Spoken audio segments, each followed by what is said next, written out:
Think you've got the concentration formulas down? Let's put that to the test. Here's two problems that show the concentration formulas in action. To make 1 liter of a 0.15 molar NaCl solution, how many grams of NaCl would you need?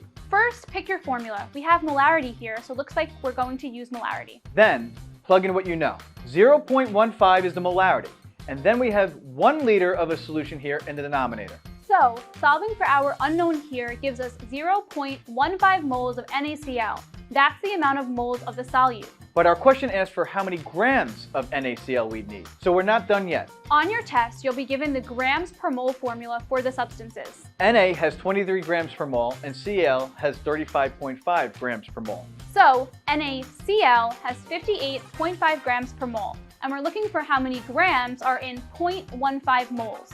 We're one calculation away. If 1 mole of NaCl has 58.5 grams per mole, we just need to cross multiply by 0.15 to find our answer. 8.775 grams of NaCl is what you need. Question 2. A local water authority reported detecting 0.031 grams of calcium in every 1.5 kilograms of drinking water.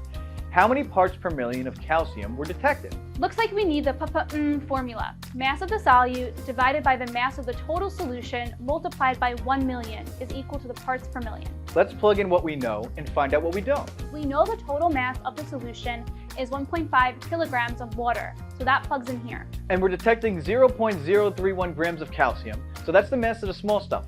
Mass of the solute goes up here. And watch it, we need to keep our units the same.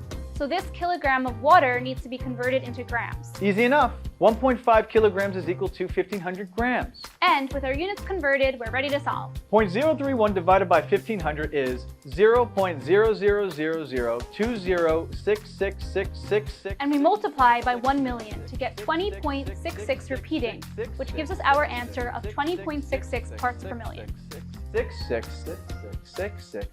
Don't worry about him, he'll be fine.